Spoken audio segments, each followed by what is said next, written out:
Praise lord everyone. प्रभु यीशु मसीह के पवित्र और मधुर नाम में आप सबों को सलाम।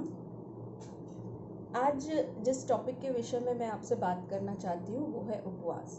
और जैसे इन दिनों में हम सभी लेंट डेज को ऑब्जर्व कर रहे हैं, दुख भोग के दिनों में हम हैं, और मैं विश्वास करती हूँ हम सभी अपनी तरफ से बड़ी गंभीरता के साथ इन दिनों को व्यतीत करते हैं। बहुत से अपनी अपने तरीक़ों से परमेश्वर की समीपी में रहने के लिए, प्रार्थना में अपने जीवन को व्यतीत करने के लिए इन दिनों में कार्य करते हैं। बहुत से लोग होते हैं जो उपवास करते हैं। तो आज जिन बातों को मैं आप लोगों से शेयर करना चाहती हूँ वो उपवास के विषय में है। और मैं विश्वास करती हूँ कि इस मैसेज के अंत तक पवित्र आत्मा हमें भली रीति से उपवास के विषय में समझने में सहायता करेगी कि बाइबल इस विषय में क्या कहती है। आइए हम प्रार्थना करें। धन्यवाद अनुग्रहकारी सर्वशक्तिमान पिता, एक बार फिर से आपको धन्य कहते हैं। आपके इस महान कृपा और दया के लिए हम धन्यवाद देते हैं। आज के दिन के लिए धन्यवाद देते हैं पिता। हम धन्यवाद देते हैं इस माध्यम के लिए प्रभु जी, कि इस माध्यम के द्वारा हम एक बार फिर से आपके वचनों को लोगों के साथ शेयर करने पाते हैं पिता। हम अपने आप को आपके सन्मुख समर्पित करते हैं प्रभु जी। आप आज के वचन के पढ़े जाने, सुनने और बोलने में प्यारे पिता हमारी सहायता और मदद करिए प्रभु जी, कि जिन बातों को आप चाहते हैं हम अपने जीवन में सीखें और समझें, उन बातों को भली रीति से हम पर आप प्रकट करिए प्यारे पिता। हमें ना केवल आप सुनने वाले कान दीजिए प्रभु, पर समझने वाला मन भी दीजिए, कि आपकी आत्मिक बातों को अपने जीवन में ग्रहण करके अपने आत्मिक जीवन की बढ़ोतरी में हम सहायता कर सके पिता। सारी बातों के लिए धन्यवाद देते हैं। इस विनती को अपने उद्धारकर्ता यीशु मसीह के नाम से मांगते हैं, आमीन। आज का जो बाइबल पाठ है वो हमें मिलता है मरकुस रचित सुसमाचार, उसका 2 अध्याय और उसका पद 18 से लेकर पद 22 तक, जिसे मैं आप लोगों के लिए पढ़ूंगी। यूहन्ना के चेले और फारिसी उपवास करते थे, अतः उन्होंने आकर उससे कहा, यूहन्ना के चेले और फारसी के चेले क्यों उपवास रखते हैं, परंतु तेरे चेले उपवास नहीं रखते? यीशु ने उनसे कहा, जब तक दूल्हा बारातियों के साथ रहता है क्या वे उपवास कर सकते हैं? अतः जब तक दूल्हा उनके साथ है तब तक वे उपवास नहीं कर सकते, परंतु वे दिन आएंगे जब दूल्हा उनसे अलग किया जाएगा, उस समय वे उपवास करेंगे। कोरे कपड़े का पैबंद पुराने वस्त्र पर कोई नहीं लगाता, नहीं तो पैबंद उनमें से कुछ खींच लेगा, अर्थात नया पुराने से, और वह पहले से अधिक फट जाएगा। नए दाखरस को पुरानी मशकों में कोई नहीं रखता, नहीं तो दाखरस मशकों को फाड़ देगा और दाखरस और मशकें दोनों नष्ट हो जाएंगी, परंतु नया दाखरस नई मशकों में भरा जाता है। जैसा मैंने आप लोगों से कहा कि आज हम उपवास के विषय में बात करेंगे, और जो हमारा वचन है वो भी उपवास के विषय में ही है। यहाँ पे प्रभु यीशु मसीह से उपवास के विषय में कुछ प्रश्न पूछे जा रहे हैं, और हम देखते हैं कि प्रभु यीशु मसीह की संसार में जो 3.5 साल की सेवकाई रही, तो उनके जो भी कार्य वो किया करते थे, जो बातें वो किया करते थे, यदि वो लोगों को चंगा कर रहे हैं, यदि वो सुसमाचार का प्रचार कर रहे हैं, यदि वो लोगों की पापों को क्षमा कर रहे हैं, उनके हर एक कार्यों के प्रति उनसे प्रश्न पूछा जाता था, उनसे तर्क और वितर्क किए जाते थे। तो प्रभु यीशु मसीह ने हमेशा अपनी सेवकाई के दौरान लोगों के इस तरह के प्रश्नों का उन्होंने सामना किया। और यही बात हम यहाँ पे भी देखते हैं कि प्रभु यीशु मसीह से उपवास के विषय में प्रश्न किया जा रहा है। जब हम इस वर्स को यहाँ पे पढ़ते हैं तो ये जो वर्स है, जितना इंट्रोगेटिव वर्स है वो इतना ही इंफॉर्मेटिव वर्स भी है। जितना इसमें प्रश्न पूछा जा रहा है उतनी ही जानकारी भी इसमें दी जा रही है। प्रश्न ये पूछा जा रहा है कि तेरे चेले उपवास क्यों नहीं किया करते हैं, और जानकारी ये दी जा रही है कि यूहन्ना के चेले फारसी और फारसियों के चेले उपवास किया करते हैं। यदि हम देखें तो प्रभु यीशु मसीह जिस समय में है वो व्यवस्था का समय है। उस समय में जो सारे इजरायली लोग थे वो मूसा की व्यवस्था का पालन किया करते थे, और व्यवस्था का पालन करना कोई ऑप्शनल नहीं था, पर इन लोगों के लिए ये बहुत ही आवश्यक और मैंडेटरी बातें हुआ करती थी। जब हम देखते हैं कि व्यवस्था का इतना कड़ाई के साथ उन दिनों में पालन किया जाता था, और यहाँ पे ये बताया जा रहा है कि यूहन्ना के चेले और फारिसी के चेले उपवास किया करते हैं, पर प्रभु यीशु मसीह के चेले उपवास नहीं करते हैं। तो हमें ये जानना जरूरी है कि व्यवस्था में उपवास के विषय में क्या बताया गया है। यदि हम लैब व्यवस्था की पुस्तक उसका 16वां अध्याय पद 19 से 34 पढ़ें, और लैब व्यवस्था 23 पद 26 से 32 पढ़ें, तो हमें वहाँ पे डे ऑफ अटॉर्नमेंट के बारे में जानकारी मिलती है, अर्थात प्रायश्चित के दिन के बारे में वहाँ पे बताया गया है। प्रायश्चित का दिन एक ऐसा दिन था जो परमेश्वर के द्वारा सारे इजरायलियों के लिए ठहराया गया था कि इस साल में इस एक दिन को वो बड़े ही दुख के साथ ऑब्जर्व किया करे, बड़े दुख के साथ इस दिन को मनाया करे। और प्रायश्चित के दिन का जो उद्देश्य हुआ करता था, उद्देश्य ये था कि लोग अपने पूरे साल भर के किए हुए पापों से अपने मनों को फिराएं, अपने पापों के प्रायश्चित के लिए बड़े दुख के साथ बहुत ही शोक मनाते हुए इस दिन को वो व्यतीत करें। और केवल लोग ही नहीं, पर उनके जो जानवर हुआ करते थे, और यदि उनके यहाँ कोई परदेशी होकर आया होता है, वो भी इन सारे लोगों के लिए ये नियम लागू थे। तो यदि हम व्यवस्था के अनुसार देखें तो व्यवस्था में साल भर में केवल एक ही दिन प्रायश्चित का जो दिन था वो उपवास के रूप में इजरायली लोग मनाया करते थे। और चूंकि ये जो प्रायश्चित का दिन था एक ऐसी रीति विधि थी जिसे इजरायली लोग सामूहिक रूप से मनाया करते थे। ये कोई व्यक्तिगत रीति विधि नहीं थी कि किसी दिन, आज के दिन कोई एक व्यक्ति को अच्छा लग रहा है तो आज वो प्रायश्चित का दिन बनाएगा, दूसरे दिन दूसरा व्यक्ति बनाएगा, नहीं, पर ये सामूहिक रूप से ये इस दिन को लोग ऑब्जर्व किया करते थे। तो हम देखें तो व्यवस्था में मूसा की व्यवस्था में परमेश्वर द्वारा केवल एक ही दिन का उपवास ठहराया गया था जो सारे इजरायलियों को करना अनिवार्य था। जब हम यहाँ पे देखते हैं कि यहाँ पे स्पेसिफिकली यूहन्ना के चेले और फारिसियों के चेले की बात हो रही है, तो जब प्रायश्चित के दिन का उपवास ये किया करते थे तो ये तो सभी लोग किया करते रहे होंगे, चाहे इजराइल में जो भी व्यक्ति हो, सारे लोगों के लिए ये निश्चित रूप से मनाया जाने वाला दिन रहा होगा। तो ऐसा कौन सा और उपवास था जो फारिसी और यूहन्ना के चेले किया करते थे? अगर हम देखें मत्ती 6 और उसका 16वां अध्याय अगर हम पढ़ें तो यहाँ पे प्रभु यीशु मसीह हमें एक और उपवास के बारे में बता रहे हैं। मत्ती 6 उसका पद 16 में ये लिखा है, जब तुम उपवास करो तो कपटियों के समान तुम्हारे मुंह पर उदासी ना छाई रहे, क्योंकि वे अपना मुंह बनाए रहते हैं ताकि लोग उन्हें उपवासी जाने। मैं तुमसे सच कहता हूँ कि यह अपना प्रतिफल पा चुके। परंतु जब तू उपवास करे तो अपने सिर पर तेल मल, मुंह धो, ताकि लोग नहीं परंतु तेरा पिता जो गुप्त में है तुझे उपवासी जाने। इस दशा में तेरा पिता जो गुप्त में देखता है तुझे प्रतिफल देगा। तो प्रभु यीशु मसीह यहाँ पे जिस उपवास की बात कर रहे हैं वो एक प्राइवेट उपवास है, वो एक व्यक्तिगत रूप में किया जाने वाला उपवास है। एक ऐसा उपवास में है जिसमें प्रभु यीशु मसीह कह रहे हैं कि तू अपनी कोठरी में जा, अपना मुंह धो, अपने सर पर तेल मल, और तू जो उपवासी है तेरे और पिता के अलावा कोई इस बात को ना जाने कि तू उपवास कर रहा है। तो ये इतना पर्सनल हुआ करता था कि ये किसी भी व्यक्ति को पता नहीं चलना चाहिए था। पर हम यहाँ पे देख रहे हैं कि इंफॉर्मेशन मिल रही है कि यूहन्ना और फारिसी के चेले उपवास किया करते थे। तो ये एक पब्लिक फास्टिंग की बात कर रहे हैं, और प्रभु यीशु मसीह ने हमें एक दूसरे फास्ट के बारे में बताया जो है प्राइवेट फास्ट। तो एक हमने देखा सामूहिक उपवास और दूसरा हमने देखा व्यक्तिगत उपवास। जब हम डे ऑफ अटॉर्नमेंट की अगर हम बात करते हैं तो डे ऑफ अटॉर्नमेंट कंपलसरी फास्टिंग हुआ करती थी सभी लोगों के लिए। इसके अलावा जब मैं इस बात को पढ़ रही थी तो मैंने देखा जो फारसी हुआ करते थे वो हफ्ते में 2 दिन उपवास किया करते थे। डे ऑफ अटॉर्नमेंट के अलावा भी वो हफ्ते में 2 दिन का उपवास किया करते थे, जो मेजरली वो मंडे और थर्सडे, सोमवार और गुरुवार के दिन किया करते थे। यदि हम निकालें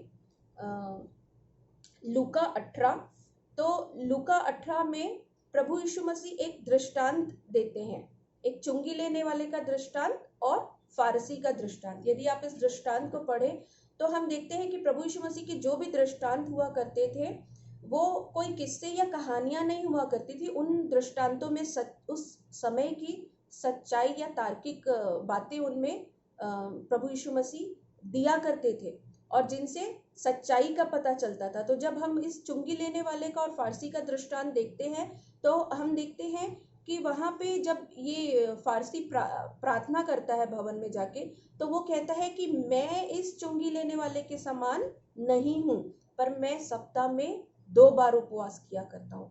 तो वहाँ पे ये बताया गया है कि जो फारसी लोग हुआ करते थे ये सप्ताह में 2 बार उपवास किया करते थे। लेकिन जब हम व्यवस्था के बारे में बात करते हैं तो व्यवस्था में केवल 1 दिन का उपवास ठहराया गया था, जो प्रायश्चित के दिन किया जाता था। तो ये जो एक्स्ट्रा 2 दिन का उपवास हम देख रहे हैं वो कहाँ से आया? तो उस समय जब हम देखते हैं कि व्यवस्था का पालन करना लोगों के लिए अति आवश्यक था और व्यवस्था के नियम और कानूनों के अलावा भी फारसियों ने, गुरुओं ने बहुत से ऐसे अपने नियम और कानून व्यवस्था के साथ जोड़ दिए थे जिनका पालन करना लोगों के लिए जरूरी बना दिया गया था। तो ये एक उस तरह की फास्टिंग थी जो फारसी ऑब्जर्व किया करते थे हफ्ते में 2 दिन। और मैं आपको बता दूं कि ये जो फास्टिंग है ये भी कोई व्यक्तिगत उपवास नहीं है, क्योंकि यहाँ पे क्लियरली लोगों को पता है कि फारसी सप्ताह में 2 दिन उपवास किया करते थे। और प्रभु यीशु मसीह ने जिस व्यक्तिगत उपवास की बात करी उस उपवास को ये नहीं किया करते थे, क्योंकि अगर ये उस उपवास को किया करते तो हमें यहाँ पे ये जानकारी नहीं दी जाती कि यूहन्ना और फारसी के चेले उपवास किया करते थे। तो अब तक हमने जिन बातों को देखा वो उपवास के विषय में देखा कि व्यवस्था में केवल एक ही तरह का उपवास दिया गया था। उसके अलावा फारसियों ने अपने नियम कानून में 2 दिन का उपवास और एड ऑन कर लिया था, जिसे वो बड़ी कड़ाई के साथ ऑब्जर्व किया करते थे और फॉलो किया करते थे। और उन्हीं उपवासों का हवाला देकर यहाँ प्रभु यीशु मसीह से प्रश्न किया जा रहा है कि यूहन्ना के चेले और फारसी के चेले उपवास करते हैं पर तेरे चेले उपवास क्यों नहीं करते हैं। एक बात को मैं आप लोगों से शेयर करना चाहती हूँ कि जब हम उपवास के विषय में बात कर रहे हैं तो आपने देखा होगा कि उपवास जो है एक आत्मिक अनुशासन होना चाहिए।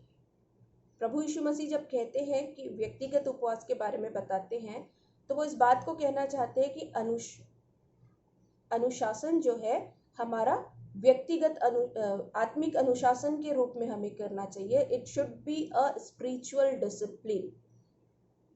पर यदि हम आज सांसारिक गतिविधियों को देखें, जिस तरह का हम उपवास करते हैं, मैं यहाँ किसी को भी किसी तरह से का उनके आत्मिक जीवन में प्रश्न नहीं उठाना चाहती, पर मैं सिर्फ इस बात को रखना चाहती हूँ कि बाइबल किस तरह का उपवास करने का हमें निर्देश देती है। जब हम अपनी व्यक्तिगत जीवन में देखते हैं कि हम किस तरह से उपवास को कर रहे हैं, तो हम देखते हैं कि उपवास जो है हमारी सांसारिक आवश्यकताओं की पूर्ति करने का एक माध्यम बन के रह गया है। अगर हम देखें तो हमारे देश में 2 तरीके की सेवाएं जो है वो बहुत प्रचलित हैं। अगर रेलवे की मैं बात करूं और मैं तत्काल का नाम लूं तो आप सब समझ जाएंगे कि मैं किस सर्विसेज की बात कर रही हूँ।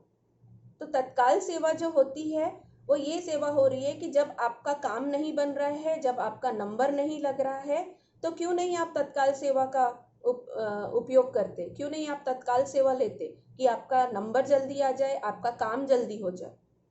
और दुख की बात यही है कि आज हमारे मसीही समाज में उपवास जो है एक तत्काल सेवा के रूप में प्रोत्साहित की जा रही है, एक तत्काल सेवा के रूप में उसे आगे बढ़ाया जा रहा है। हमने बहुत बार सुना है कि हम किन्हीं बातों के लिए प्रार्थना कर रहे हैं, बहुत दिनों से उन बातों का हमें उत्तर नहीं मिल रहा है, कोई सॉल्यूशन नहीं मिल रहा है, उन प्रार्थनाओं का उत्तर हमें नहीं मिल रहा है। तो लोग आपको एक एडवाइस देंगे, एक सलाह देंगे, क्यों नहीं तुम उपवास प्रार्थना करते, क्यों नहीं, अगर तुम्हारी शादी नहीं हो रही है, तुम्हारी जॉब नहीं लग रही है, तुम्हारी किसी प्रकार की कोई काम अटके हुए हैं, तो परमेश्वर के सन्मुख जाओ, उपवास प्रार्थना करो। और जब परमेश्वर तुम्हें दुखी देखेगा इन बातों में, उपवास की स्थिति में देखेगा, तो परमेश्वर तुम्हारी प्रार्थनाओं का उत्तर देगा। क्यों नहीं तुम शॉर्टकट लेते, क्यों नहीं तुम इस तत्काल सर्विसेज का फायदा उठाते हो? ये बड़े ही दुख की बात है। पर प्रभु यीशु मसीह जब हमें लूका के हमें मत्ती में बता रहे हैं व्यक्तिगत उपवास के बारे में, तो वो चाहते हैं कि उपवास जो है हम अपने आत्मिक अनुशासन के रूप में अपने जीवन में अपनाएं। We should do spiritual discipline in our life to tune up our spiritual growth. Fasting को एक स्पिरिचुअल डिसिप्लिन के रूप में हम अपने जीवन में लें, और जो उपवास है उसे अपनी सांसारिक आवश्यकताओं की पूर्ति का माध्यम नहीं बनाएं। क्योंकि जब प्रायश्चित के दिन का उपवास ठहराया गया था, तो वो इसलिए ठहराया गया था कि लोग अपने किए हुए पापों से अपने मनों को फिराएं, अपने मनों में बदलाव को लाए, प्रायश्चित को करें और बड़े दुख और पश्चाताप के साथ परमेश्वर के सन्मुख आए।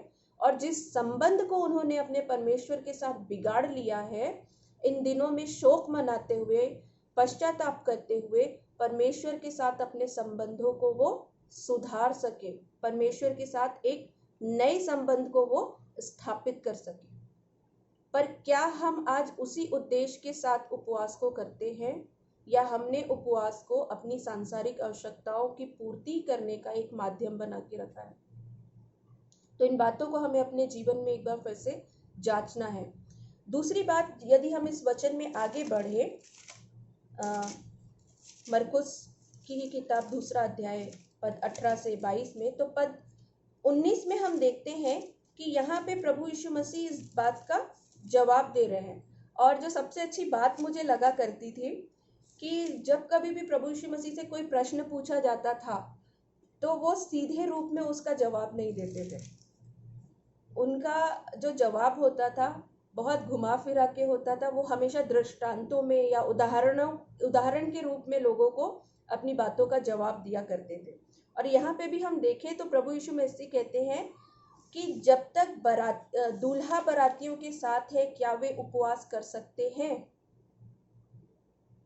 और प्रभु यीशु मसीह इन जो दृष्टांतों को या उदाहरणों को देने के पीछे उनका रीजन ये हुआ करता था कि जिस बात को वो कहना चाहते हैं, समझने वाला व्यक्ति उस बात के अर्थ को भली भांति रीति से समझ जाए, इसलिए वो इन उदाहरणों का उपयोग किया करते थे।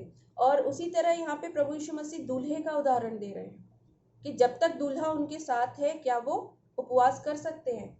और बाइबल हमें बताती है कि कलीसिया के रूप में हम प्रभु यीशु मसीह की दुल्हन है। प्रभु यीशु मसीह हमारा दूल्हा है। और जब तक दूल्हा चेलों के साथ था, क्या उन्हें आवश्यकता थी कि वो किसी भी प्रकार का उपवास करें? क्या उन्हें आवश्यकता थी कि वो किसी भी प्रकार से शोक मनाएं? क्या उन्हें आवश्यकता थी कि अपने परमेश्वर पिता से बात करने के लिए वो शोक मनाकर, पश्चाताप करके अपने परमेश्वर पिता के सन्मुख जाकर उससे बातचीत करें? नहीं, पर प्रभु यीशु मसीह यहाँ प्रत्यक्ष रूप से उनके सामने है, उनके सामने आमने सामने है। और चेलों को जो भी बात करनी है वो आमने सामने होकर प्रभु यीशु मसीह से बातचीत कर सकते थे। इसलिए उन्हें किसी भी प्रकार का शोक मनाने की, दुख मनाने की या उपवास करने की आवश्यकता नहीं थी। और इन बातों को प्रभु यीशु मसीह यहाँ पे अपने इस जवाब में वो दे रहे हैं। दूसरी बात जो प्रभु यीशु मसीह यहाँ पे कहते हैं कि कोरे कपड़े का पैबंद पुराने वस्त्र पर कोई नहीं लगाता, नहीं तो पैबंद उसमें से कुछ खींच लेगा, अर्थात नया पुराने से, और वह पहले से अधिक फट जाएगा। दूसरा जो उदाहरण यहाँ पे प्रभु यीशु मसीह दे रहे हैं वो है कोरे कपड़े में, मतलब पुराने कपड़े में कोई भी नया पैबंद नहीं लगाता है। प्रभु यीशु मसीह इस बात को कह रहे हैं क्योंकि यदि हम यिर्मयाह की पुस्तक में देखें तो यिर्मयाह की पुस्तक में यूँ लिखा है कि वो हमें एक नया मन देगा, एक नया हृदय देगा।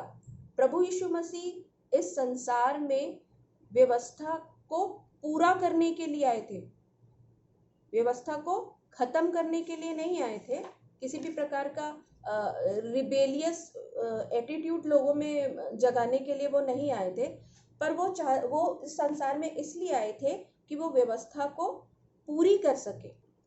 और जब प्रभु यीशु मसीह कह रहे हैं कि मैं तुम्हें एक नई व्यवस्था दूंगा, एक नई वाचा दूंगा, तो इसके पीछे उनका कहने का अर्थ ये है कि जो यूहन्ना के चेले या फारिसियों के चेले या उन दिनों में जितने भी प्रकार के उपवास या नियम कायदे व्यवस्था के अनुसार लागू हुआ करते थे, उन सारी बातों को पूरा करते हुए प्रभु यीशु मसीह ये बता रहे हैं कि मैं I am going to give you a new law, एक नया नियम, नई वाचा, नई व्यवस्था मैं तुम्हें दूंगा। और जब ये नया नियम, नई वाचा, नई व्यवस्था मैं तुम्हें दूंगा, तो उन नई बातों का पुरानी व्यवस्था, पुरानी बातों के साथ कोई भी मेल जोल नहीं रह जाएगा।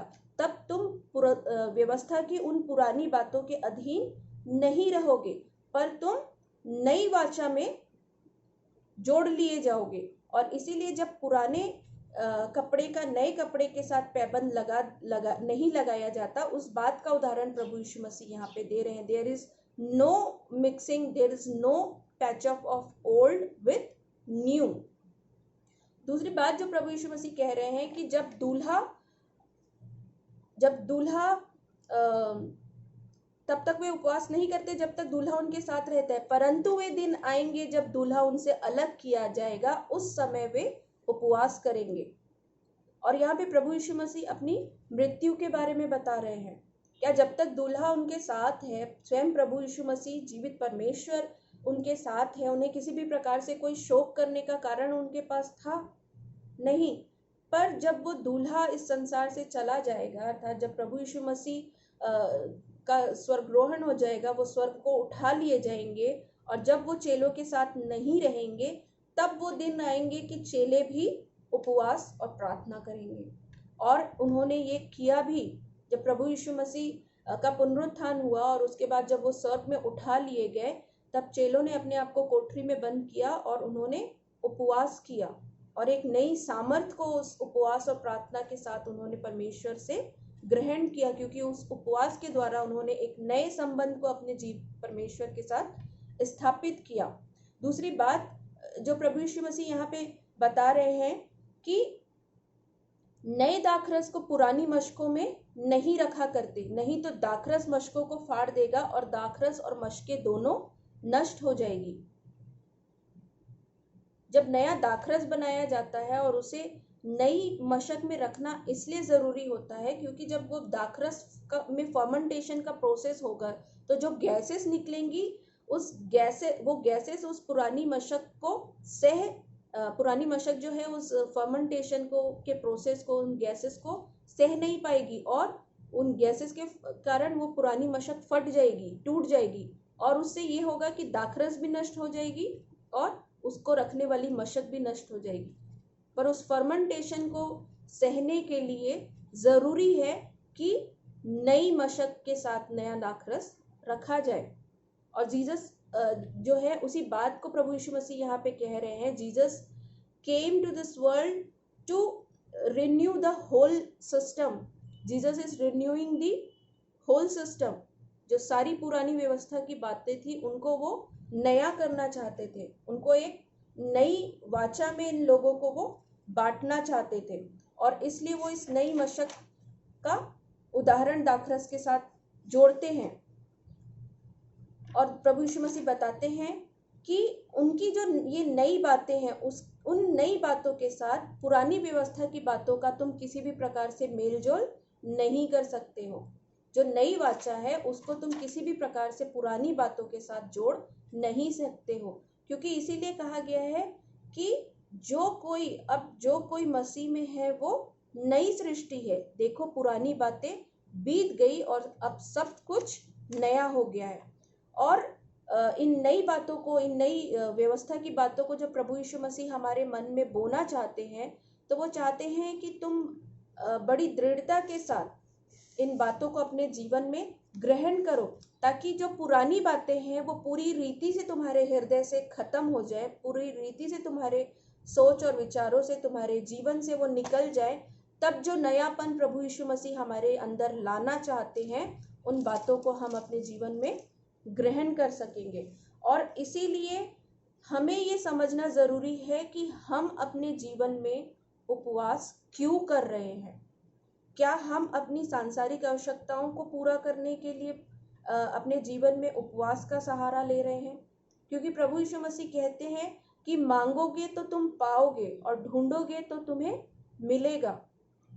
तो किसी भी रीति से हम सांसारिक रीति विधियों के साथ अपने उपवास के जीवन को ना जोड़ें। किसी भी रीति से हम एक तत्काल सेवा के रूप में अपने उपवास के जीवन को ना जोड़ें, पर हम आज इन बातों को सीखें कि बाइबल स्पष्ट रूप से हमें बताती है कि उपवास जो है एक ऐसा समय है जो हम व्यक्तिगत रूप से परमेश्वर के साथ व्यतीत करते हैं। जिस उपवास के बारे में प्रभु यीशु मसीह बता रहे हैं, वो उपवास जो है वो एक व्यक्तिगत समय है, एक गुप्त समय है, एक सीक्रेट टाइम है जो हमें अपने परमेश्वर के साथ बिताना है। और किस लिए बिताना है? कि इस समय हम अपने मनों को तैयार करें।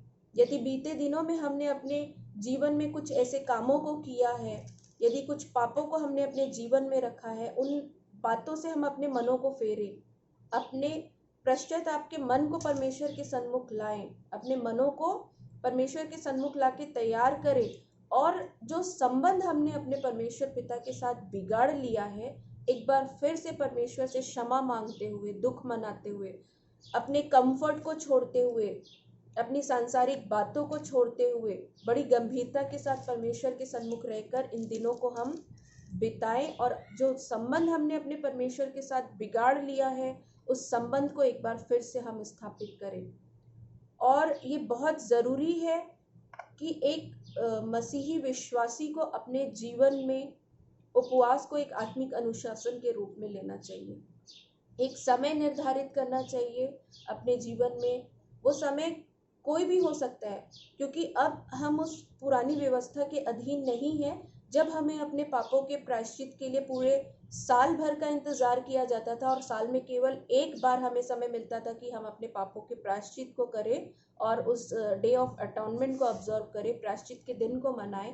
पर आज प्रभु यीशु मसीह की नई वाचा के अनुसार हमारे पास ये अवसर है कि जब हम अपने मनों को तैयार करें कि हम परमेश्वर के समीपी में जा सकते हैं, हम उस समय अपने परमेश्वर के साथ समीपी में बैठ सकते हैं। हम उस समय अपने पापों से अपने मनों को फेर सकते हैं। हम उस समय अपने पश्चाताप को परमेश्वर के सन्मुख मान सकते हैं, कर सकते हैं। तो इन सारी बातों की जो आज़ादी परमेश्वर ने हमें प्रभु यीशु मसीह के द्वारा दी है, उसे हम अपने जीवन में ग्रहण करें। एक नई व्यवस्था के साथ, एक नई वाचा के साथ, एक नए मन के साथ प्रभु यीशु मसीह के द्वारा हम परमेश्वर के साथ अपने संबंधों को फिर से सुधारें। और ये जो उपवास है, क्योंकि हम किसी भी प्रकार से व्यवस्था के बाध्य नहीं है, ये हमारे लिए मैंडेटरी नहीं है, आवश्यक नहीं है, पर it is a volunteer decision, it is a personal choice, it is a volunteer decision. ये मेरा व्यक्तिगत चुनाव होना चाहिए, ये आपका व्यक्तिगत चुनाव होना चाहिए कि आप कब परमेश्वर के साथ समीपी में, गुप्त में, एकांत में समय बिताना चाहते हैं। और मसीही विश्वासी होने के कारण अपने आत्मिक जीवन में बढ़ने के लिए इस व्यक्तिगत समय को बड़ी गंभीरता के साथ हमें अपने जीवन में रेगुलरली करना चाहिए। नियमित रूप से हमें अपने आप को अनुशासित करते हुए उपवास को अपने जीवन में स्थान देना चाहिए। मैं विश्वास करती हूँ कि इन वचनों के द्वारा, इन बातों के द्वारा आपने परमेश्वर के उस वचन के उस गूढ़ भेदों को समझा, परमेश्वर की बातों को, योजनाओं को अपने जीवन में समझा, और ये बातें बड़ी गंभीरता के साथ आपके आत्मिक जीवन में बढ़ोतरी के कारण बनेगी। इन सारी बातों के लिए हम अपने परमेश्वर पिता को एक बार फिर से धन्यवाद देते हैं। इन वचन के सुने जाने के कारण, बोले जाने के कारण और समझे जाने के कारण आप सबों को बहुतायत से आशीष मिले। धन्यवाद।